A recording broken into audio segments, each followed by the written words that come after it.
But cool. So what's selling for you, Wendell? Double bends? Double bends. This is one of my favorites. This helped us win Molokai. Do you guys use the double bend? Not all of us, but some of us. The Kanaha AC Yeah. 110. And then you got Great the big paddle. Mama Kalama there, signed by the one Mama Dave Kalama. Kalama over here. For all the big boys Get over here, Dave. and all the small boys that want to. Why would you take a paddle this big? What do you have to use a big paddle like this one? Actually, for Outrigger.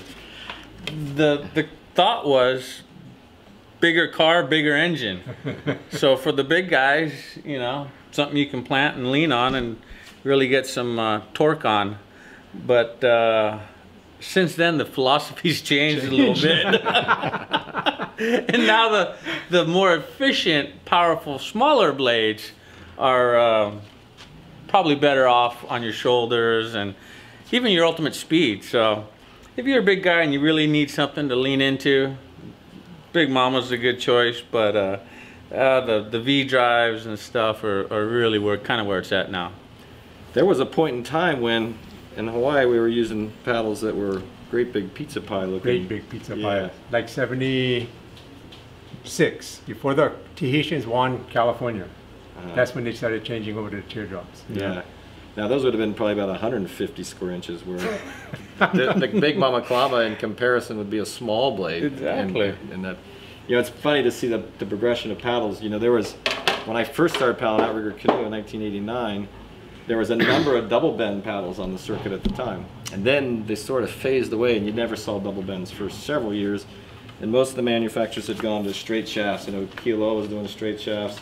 So yeah, but now the Tahitians come over, win with double bends, and I think everybody and anybody thinks they need to have a double bend paddle. Everybody does. So, yeah. Everybody thinks they need a double bend now. Yeah, and why is that? Why does everybody think they need to have a double bend? Like I tell them, the question I ask them is, do you train like the Tahitians? They go, no. Well, I guess then it's not going to make that much of a difference because their stroke speed is, what, 92 strokes a minute? If you don't go that fast, it doesn't matter if you have a double bend or a single bend. But everybody thinks you go faster. You can tell them that this is going to make you faster and they'll buy them. I wonder if I bought the exact same paddle the top Tahitian guys have, if I would go as fast as they would. That's right. So yeah, but it's interesting to see the evolution and the changes of paddles over time. But the biggest thing we're seeing, I think you'll find the same, is that there's more and more composite materials in the paddles nowadays versus 15, 20 years ago. With the evolution of materials, there's things we can do with composites that you maybe weren't able to do with... And it's so funny that, what is the Hawaiian rule, Dave? You have to have some wood in it.